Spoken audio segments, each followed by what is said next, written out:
Hello, Odd Lots listeners. I'm Joe Weisenthal. And I'm Tracy Alloway. Tracy, we're doing another live show, and it's right here in New York City. Yeah, this one should be our biggest yet. And we're going to have a bunch of Odd Lots favorites and do something maybe a little different to some of our previous live podcast recordings. When the guests are revealed, the show is going to sell out right away. So you should really just go get your ticket right now. It's June 26th. It's at Racket NYC. And you can find a ticket link at bloomberg.com/oddlots or bloombergevents.com/oddlotslive.ny. We hope to see you there.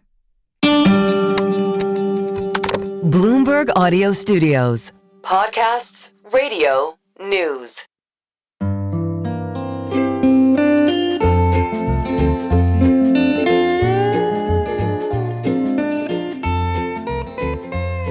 Hello, and welcome to another episode of the Odd Lots podcast. I'm Joe Weisenthal. And I'm Tracy Alloway. Tracy, I'm going to confess something. I've kind of hinted it. It's not that big of a confession. I've kind of hinted it already, which is that if Trump wants to impose a bunch of tariffs on a bunch of cheap, random plastic goods from China, I'm fine with that. That's cool. 50%, 100%, 149%. I'll consume less. I'll be a little bit more of a monk or something like that. I'm fine with that. Okay, but isn't the argument not necessarily the cost, although there is a cost on individual consumers, but the argument is why do we want to focus on shifting plastic production and toy manufacturing to the U.S.? That's the criticism, right? Like why specifically focus on cheap goods made in factories? Yeah, no, you might be right. Like I don't think there's much value in, say, moving a plastic step stool factory or a stroller factory or whatever to the U.S. I don't really see the point. I want there to be affordable strollers, obviously. Just by and large, a lot of this stuff, it's fine. We'll just buy This is not much of a confession. Okay, but I will confess, too, that if the price of a new iPhone went up a lot, I would be pretty annoyed. I tend to notice these things. I tend to replace mine every 2 or 3 years or something like that. There are areas that we do import significantly from China that are not cheap tchotchkes, cheap junk, as people like to fantasize that that's all China produces. There are areas that I would be very upset to pay a significantly higher price. Well, getting back to the goal of tariffs and protectionist trade policies, I assume, putting tariffs on iPhones would be about moving some of the production closer to home. And I think there's an open question about whether we want that as well, because for most of our lifetimes, the stories we've been hearing about iPhones in China are all about how terrible the labor conditions are and how difficult it is to actually make these things. So I can see, some strategic argument. Obviously, semiconductors are considered a very important strategic goal nowadays. But the actual manufacturing, there is that China story out there. Anyway, I think the administration is very sensitive to people like me. One of the first things, even in the midst of the heat of the trade war, and I should note, we're recording this May 29th. It could be that the whole trade war is illegal. There was that court ruling made last night. We really don't know where things are going to end up. They're clearly sensitive to the iPhone thing. And so there were some carve-outs specifically related, more or less related to that. I think during the first Trump administration, Apple got some reprieve. These are sensitive areas. Yes, we want to build up the capacity to expand technological production, high-tech things, high-value-add things, and so forth. But we don't want the sticker shock. This explains, of course, some of the sort of multiple personalities of this administration, if you will. Well, there's also the added complexity of building up these very, very advanced supply chains, right? And if you look at Apple and what they did in China, that was built over the course of many, many years, decades even. And the idea that the U.S. is suddenly going to flip a switch, a tariff switch, and move all that production elsewhere seems a little optimistic. Right. And then there might be flipping a switch, but not in the full direction. Maybe there are multiple dials on the switch. Sure. So then one possibility that you hear is, okay, maybe we move more to India, but I don't think Trump likes that. But maybe that would be a little bit better from the U.S. perspective in the sense that we're not contributing as much to Chinese economic development. And so, okay, it's not bringing jobs back. And Trump said move it to the U.S. From time to time, you hear about maybe they could be built in Brazil or something. But all of these raise the question, there's two things. It's like, A, is this realistic at all? If there were a switch that you could pull, it's like move to the U.S., move to India, that switch would have been moved. And then the other thing, too, is what does it even mean to build the iPhone in India or the US? Because there's final assembly, et cetera. But of course, component parts within the iPhone themselves, also much of it is actually made in China. And, I'm sure there's thousands of tiny pieces of various things doing things, and many of them are built in China. So even the idea of we're going to move X production to X country is not a clear statement, because it could just be the final packaging or whatever, and that's not really where the value add lies, which means we really have to more deeply understand how and what gets built in China and what it would mean to even move that, what we're even talking about when we're talking about moving these things. Let's do it. Well, I'm very excited to say we do indeed have the perfect guest. We're going to be speaking with Patrick McGee. He's at the FT, but he has a new book out, came out May 13th, called Apple in China, the capture of the world's greatest company. And it is a book about the history of Apple's deep relationship with the state of China, with the economy of China, the sort of coevolution of these entities. So much of the iPhone story we know is sort of inextricably connected with the rise of Chinese manufacturing. This is what Tim Cook is known for in the very beginning. So Patrick, thank you so much for coming on Odd Lots. My pleasure. Hi, Joe. Hi, Tracy. What does it mean if Apple says, we're moving more production to India, or we want to? What does that term mean to you?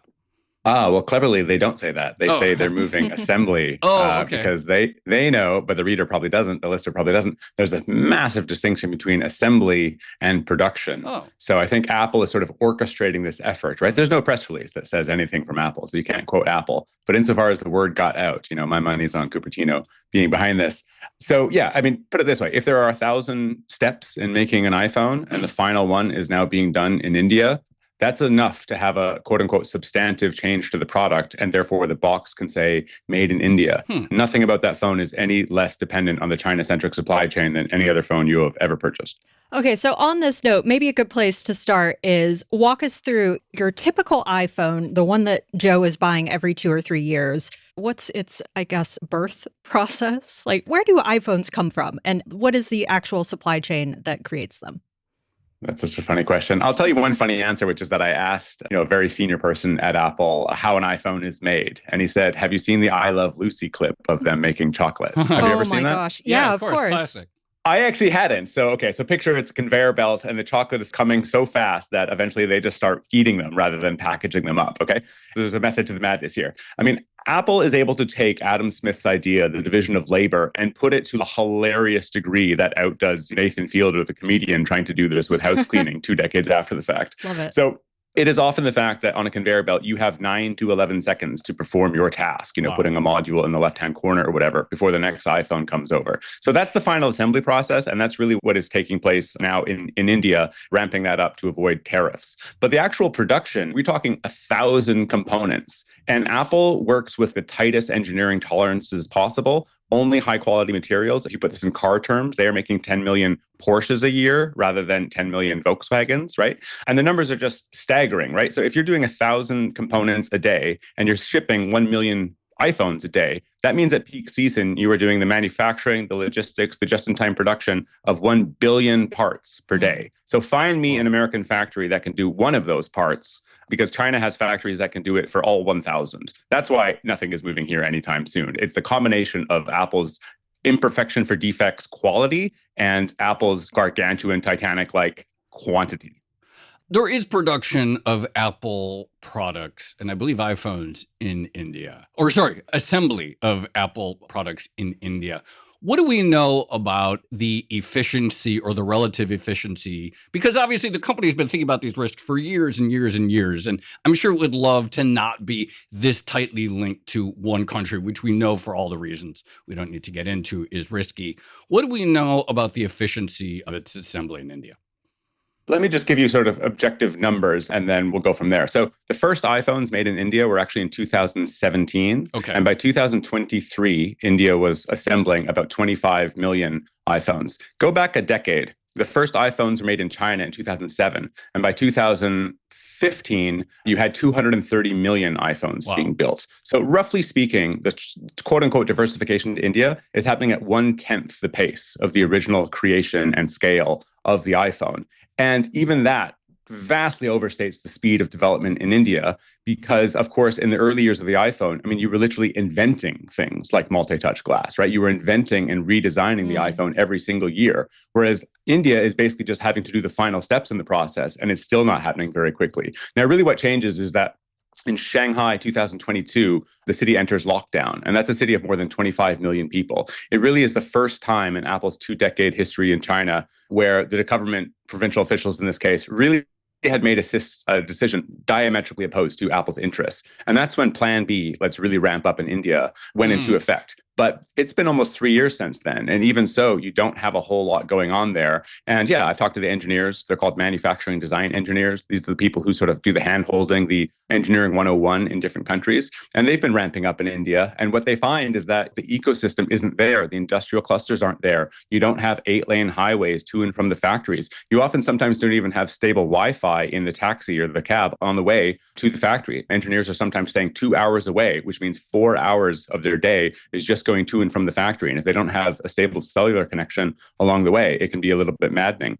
So many things you don't have. And the other thing you just don't have is the sort of Nietzschean will to power on the part of New Delhi to make manufacturing their thing. And you don't have what engineers call, quote unquote, China speed, which is just like this inexplicable speedy development that would wow Apple engineers in the earliest years. So just to give one example that's not in the book, there was this example where these engineers from Apple are in this factory that needs to be sort of retooled for the Apple line. And it's the size of a football field. It's enormous. And they estimate, okay, it's going to take 2 to 3 weeks to get this machinery moved. They come back the next day, it's all been moved. And it blows their minds. All they've done is gone to sleep, had breakfast, and come back, and everything is complete. And that was just happening in China all the time, and it just is not happening in India.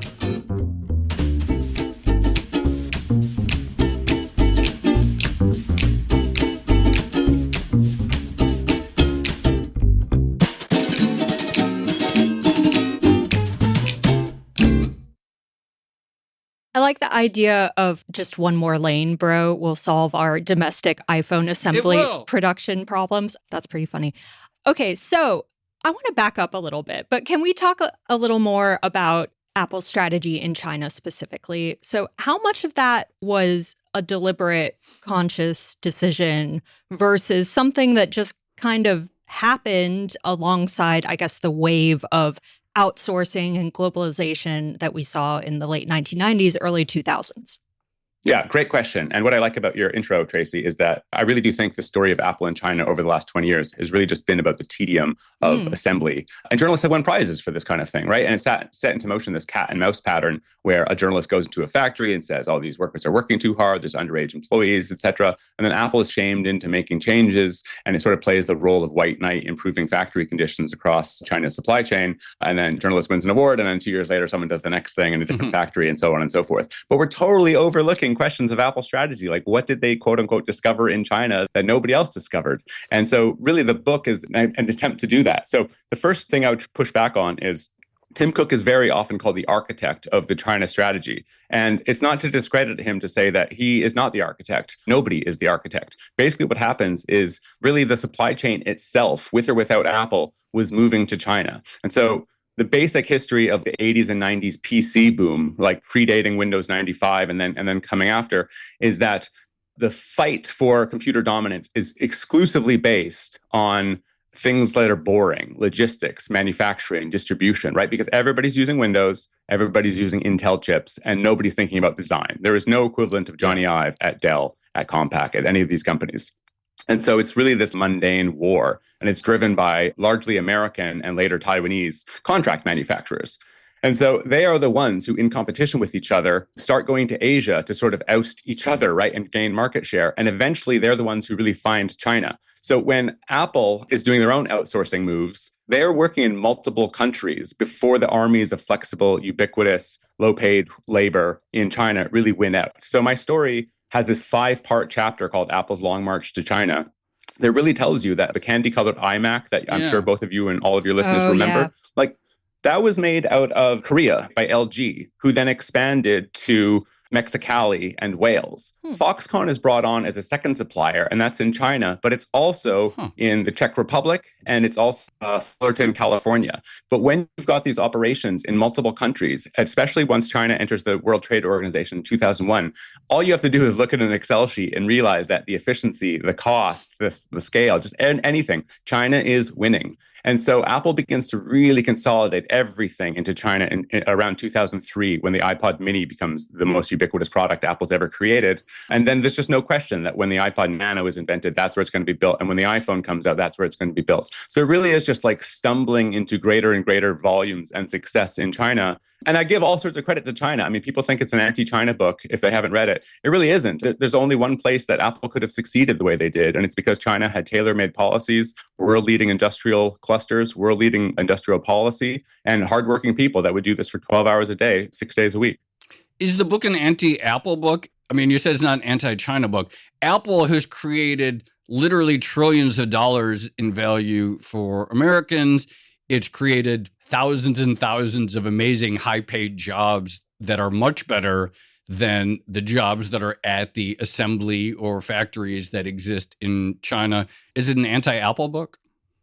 No. Anyone thinking it's an anti-Apple book will be in for a rude awakening, because you'll quickly realize that, for starters, when I say I spoke to more than 200 people, I'm only counting the people with Apple experience. Then I spoke to other people as well in supply chain, academics, journalists, that kind of stuff.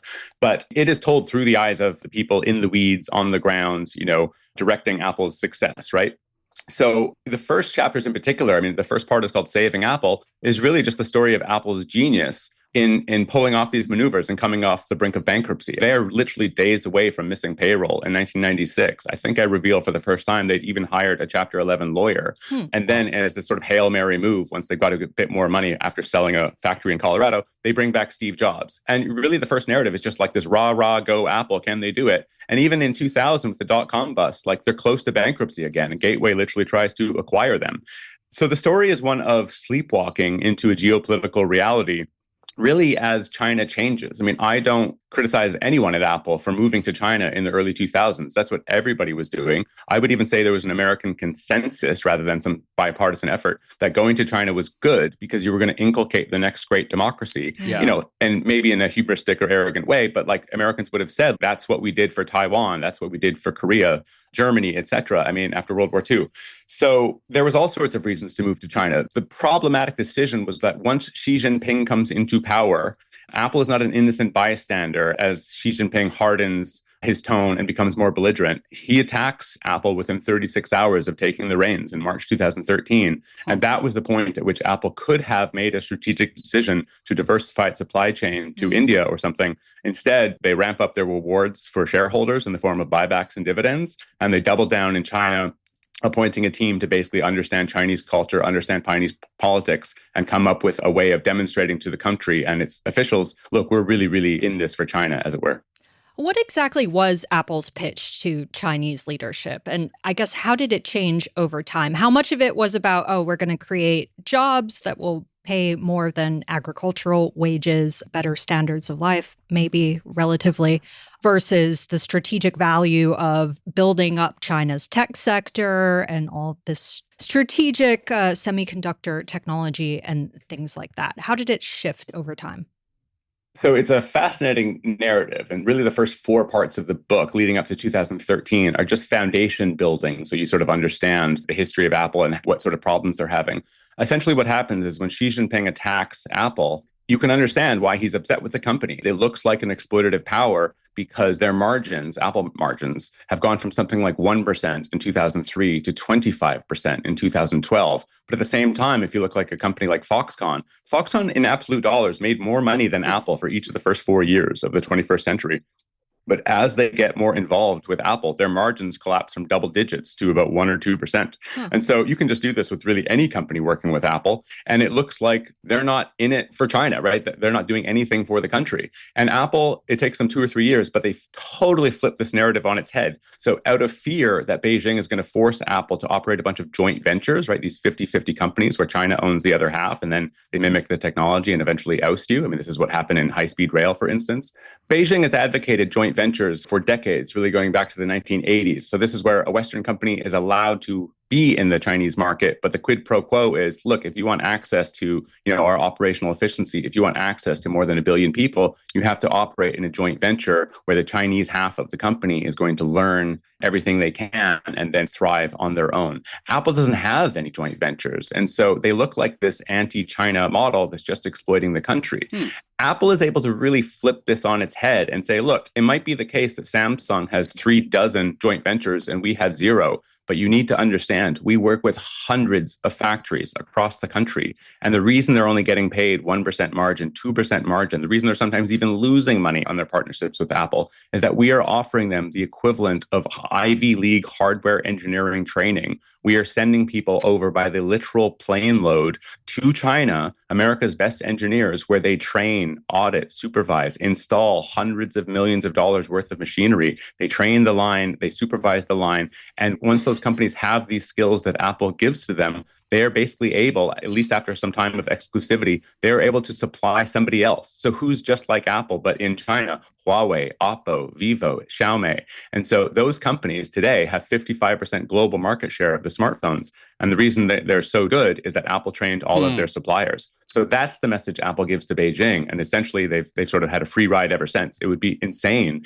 for Beijing to go after Apple in some direct way because Apple is the great teacher of China. They offer way too much. And the numbers we can get into are staggering. Tracy, real quickly before we move on. So Apple has a $3 trillion market cap. Do you want to take a stab at what the market cap of Huawei, which is the company that owns Huawei Precision Industry, do you want to guess what its market cap is? No, I absolutely do not. Just tell me. I don't want to embarrass myself. $72 billion. 3 trillion versus, now granted, they're not the only company that makes them, but yeah, these are nowhere near as profitable industries.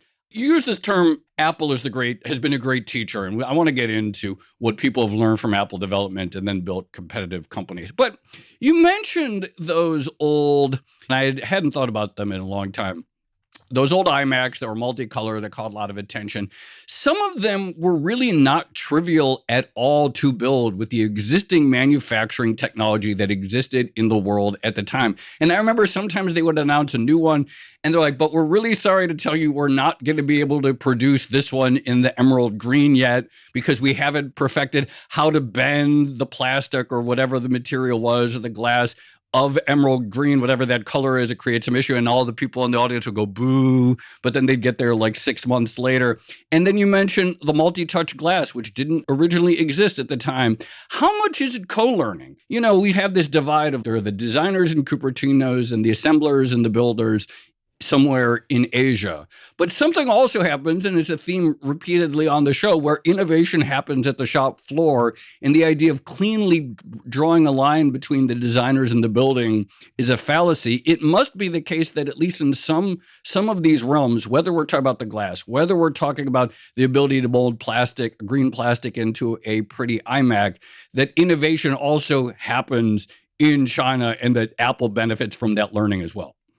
Yeah, I'm wondering if the right analogy would be something like a graduate student at Harvard writing a paper with their professor, right? Mm-hmm. It is something along those lines. Like the Apple engineers by the plane load are going over there, but they're absolutely co-inventing something, right? So I was told that like the ideal manufacturing design engineer, right, would look at what Johnny Ive had come up with and say, I have no idea how to build that, but I'm going to do my best to find out, right? So they would have a certain skill set and with a whole team of people, of course, and they would go to the Chinese factories and they find the suppliers who might have some background in multi-touch glass, let's say, right? Or adding electrical circuits to the glass. And then they would train and co-invent the next processes. So they're not just co-inventing the parts, they're co-inventing the processes that make the parts, right? What Elon Musk sometimes calls the machine that creates the machine. So I'm glad you brought this up just because in no way am I saying like the Chinese offered them nothing or something like that, right? Like it's not like to say that Harvard's a great school isn't to say that like the students that go there don't deserve loads of credit. Of course they do. And in the same way, like Apple is a teacher of the Chinese. And to be fair, like the founder of Huawei has called Apple the teacher. But that's not to say that they could have done this anywhere. In fact, if anything, I think Apple has a bit of hubris believing that they can replicate their 25-year investment into China and go do it in India. And it's like, guys, do you not understand like the degree to which China was a once in a century partner with all these tailor-made policies? They would just build factories at the time that you and I would still be doing the environmental paperwork. I just don't think you see that in India, and you don't see that in America either. So China is not just like a blank slate with lots of people. They offer all kinds of things to Apple, and to be fair, they offer all kinds of things to anybody, but Apple understands the opportunity just better than anybody else.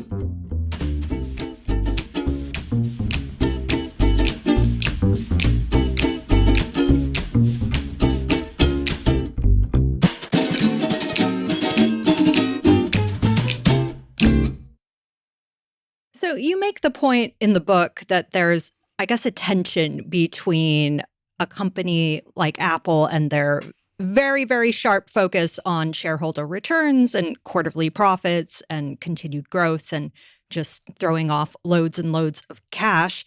There's a tension with, I guess, nationalism and economic and strategic development. And so Apple's focus on growth has been to China's strategic and developmental benefit, and maybe lesser so to America's, at least in terms of strategic things. And what's funny is right after this interview, we're actually going to speak to Ava Dow, who wrote a book on Huawei. Oh, yeah. And she Great makes book. the point, she makes the point, it really dovetails with your book. But We didn't mean to schedule it like that either, just sort of, But she makes the point that stock prices and balance sheets can't fully capture the societal value of a nation's technological competency. And this is something that maybe Huawei understands better than an Apple. Where do you see, I guess, the key differences in sort of corporate culture between a Huawei and an Apple? So I might be taking this in a slightly different direction than you're thinking. So if I need to re-answer in a second, let me know. But the Chinese don't prioritize profits or margins the way that we do. They prioritize control of the industry. Because if the Chinese can take over something like electric vehicles, they in effect deindustrialize all their rivals and really gain dominance. The place that you can see this most clearly is solar panels. Nobody in China is making 30% margins on solar panels, but more than 90% of solar panels are now made in China. This is a technology that America invented in the 1950s and itself had 80 to 90% market share of in the 80s, but we cannot compete.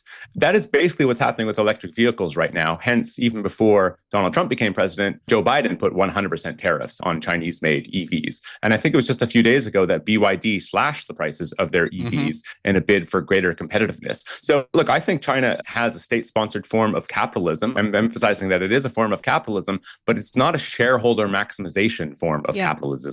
It's a command and control form of capitalism. You mentioned, and I had either forgotten about it, didn't realize that Xi Jinping called out Apple very early, within 36 hours of taking power in 2013. Can you talk a little bit about the sort of evolution of the CCP and Apple's relationship with it over time? There is obviously this perception that Xi specifically has taken on this more nationalist, ambitious edge versus his predecessors.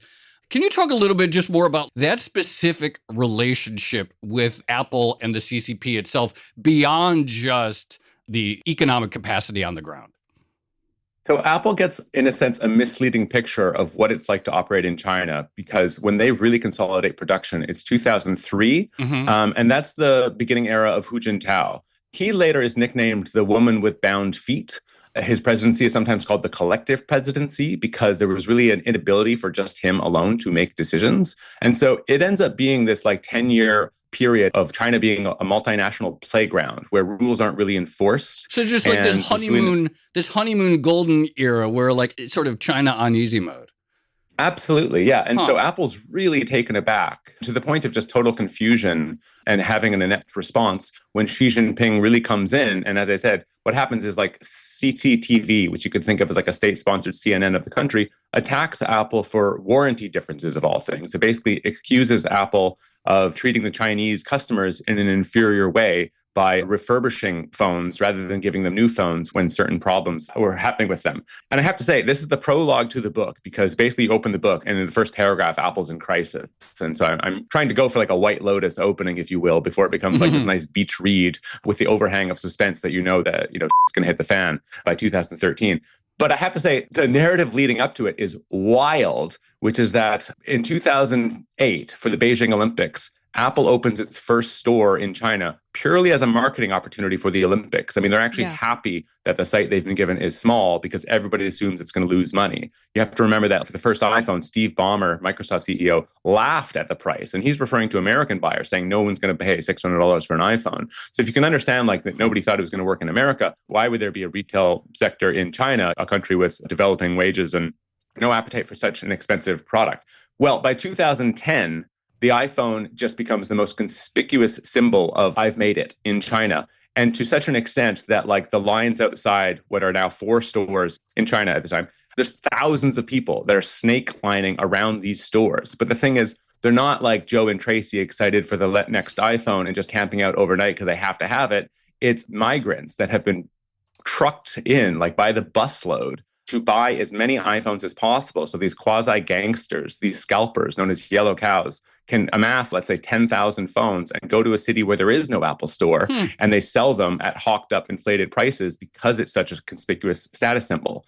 I don't want to go on and on about this, but essentially what happens is you have to understand these gangsters are connected with the triads, and they begin finding ways to make more money per iPhone than Apple. But they're illegal ways. They're buying phones in the US using fake IDs. So they're buying them for less than $100 because they're buying a 24-month contract, but only paying the first month. They're smuggling them into the country. They're zapping the processor, rendering the damn thing inoperable, but at the same time masking that it's a stolen phone, essentially. And Apple is totally flummoxed, not understanding what's going on, not understanding Chinese culture, certainly not understanding Chinese politics. And this is the origin story of the warranty differences. It's because Apple was trying to clamp down on these illegal practices. And that story sort of gets lost in translation, but that's why China is so upset with Apple in 2013.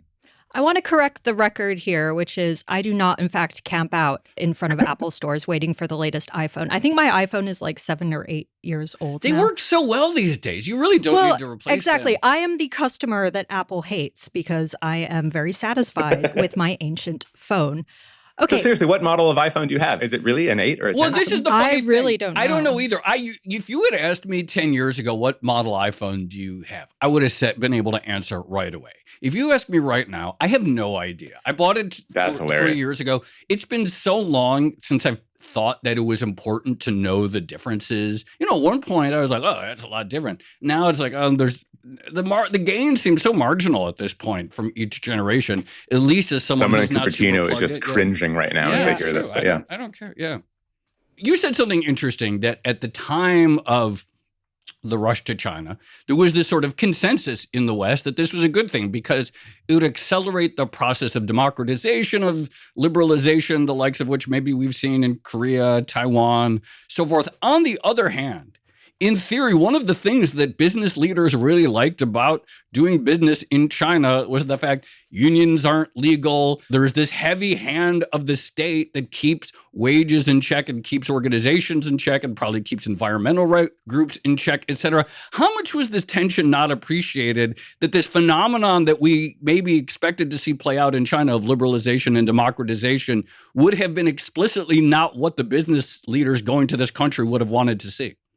I mean, there's absolutely a sense that business people had just like a greed sense of why they wanted to be in China. Yeah. But I guess what I'm trying to push back against is because it's like obviously a strategic error in retrospect, and obviously we experienced the China shock and our own industries got hollowed out. I feel like now there's just like a revisionist sense that like we were never doing this for valid reasons. There was never a sort of like real geopolitical strategic sense, right? That Bill Clinton or Larry Summers were just like in the pocket of business people and so forth.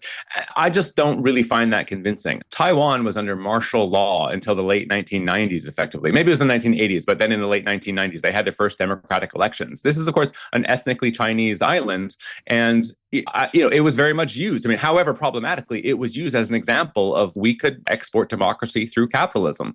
I do think there was a track record, and people made that argument in good faith, in addition to business people who saw it for their own purposes. So one way of describing the Apple-China relationship is they're sort of frenemies, right? There is a tension built into the relationship, but both sides get something out of it. If we fast forward to today's environment, we have tariffs in the US, obviously, although no one knows what's going to happen with those. You have China making a very conscious decision to build up its tech sector. Who has the upper hand in the relationship right now? Who has the power? So I would push back. I would not call them frenemies. Tim Cook and Xi Jinping, broadly speaking, have the same interests, which is to say, the more that Apple is allowed to have its production consolidated into China, the better their scale is, the better their margins are, et cetera. That's what Xi Jinping wants as well, because he understands, basically because Apple taught him, that having Apple production in the country engenders a form of technology transfer that helps the rest of the electronic sector, which, to quote China scholar and economist Barry Naughton, that is the most important thing that Xi Jinping wants, right? I mean, I compare Apple's presence in China to something like that of the Marshall Plan, something that sounds insane until you look at the numbers and you realize that it's bigger than the Marshall Plan. So the problem is actually that Donald Trump and Tim Cook have diametrically opposed interests, which is to say that if Donald Trump could move all production out of China, he would. Well, Apple doesn't want that. That's an existential threat. I really mean that. That's an existential threat to a $3 trillion company.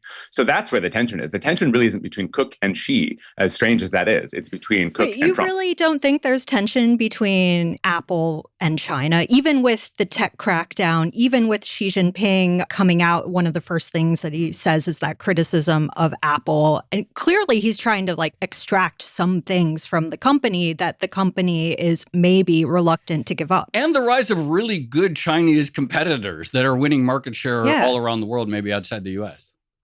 Yeah, so Tracy's examples are historical, right? So I'm not saying there's never been tension. Of course, there's been loads of tension, but the way that Apple responded was in effect to placate federal and provincial officials so that they haven't really had any problems. So there's a tension relationship, let's say, but insofar as it's a marriage, I think it's actually it's a Catholic marriage. There's not going to be a divorce. It's going pretty well. The problem isn't really between Apple and China. The problem is, to use the economic jargon, the negative externalities of the relationship, right? So the problem is that for everybody else, this is actually deeply problematic, because if you have America's top engineers training a manufacturing supply chain that in effect can be weaponized and world's dominance, that's not a great place for Washington or just your average American citizen. It's nice that this relationship gives us relatively sophisticated and affordable iPhones, but the downside here is that China is absolutely dominant in high-end electronics, and you can use those skills to build drones, you can use those skills to build military weaponry, and Apple would frankly be training their chip makers if it weren't for the Senate coming down on them pretty hard a couple of years ago.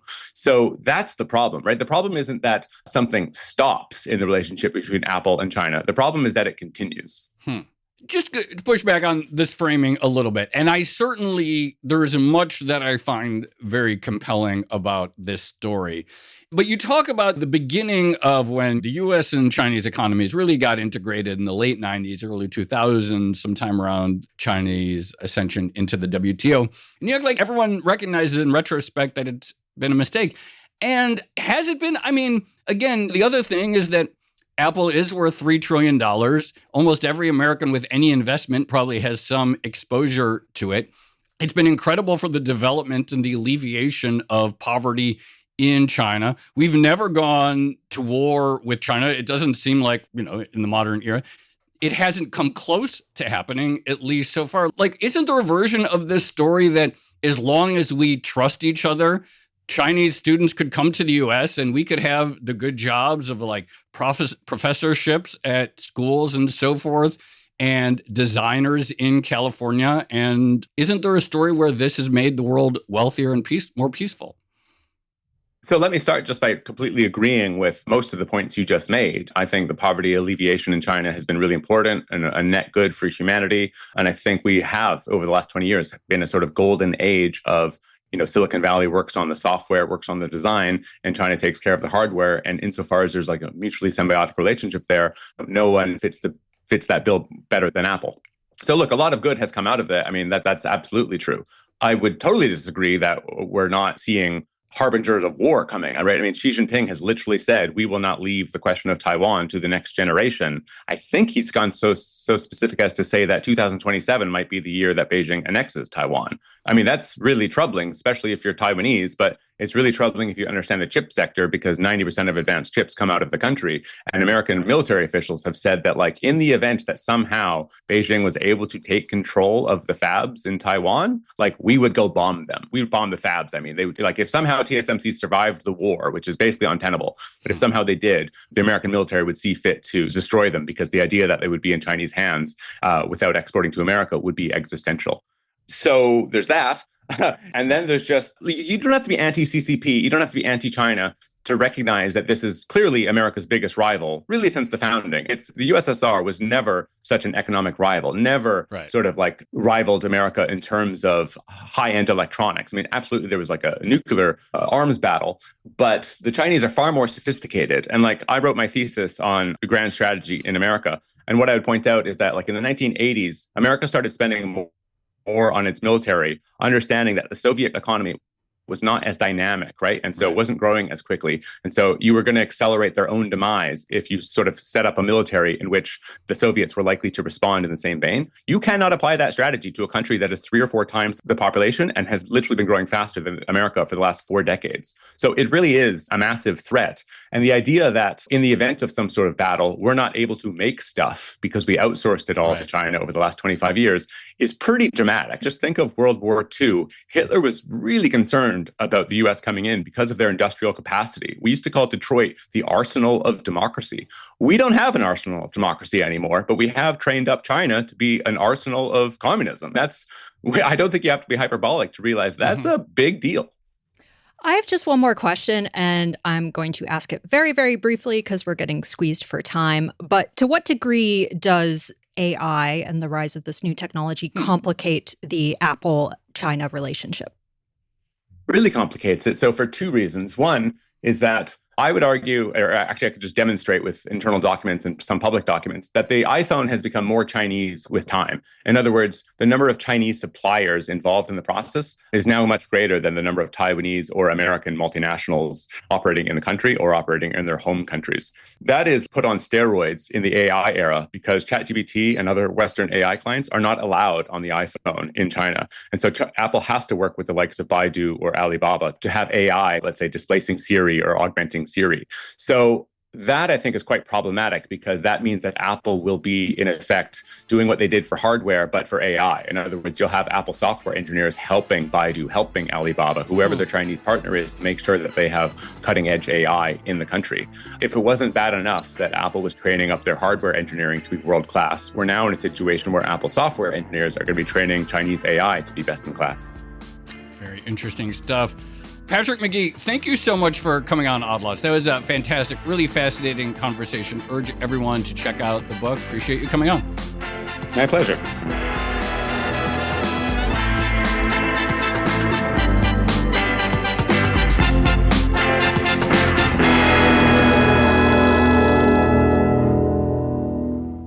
Tracy, I thought that was really good. And I agree with that last point in the fundamental sense that, I think arguably the relationship definitely has been win-win on multiple fronts from the U.S., from the Apple shareholders, from the Apple workers, from the Chinese workers' perspective. But this idea there are now so much risks concentrated under a specific dimension, I take that pretty seriously. Yeah, the negative externality point makes a lot of sense, although I still think there are some tensions between Apple and the CCP itself.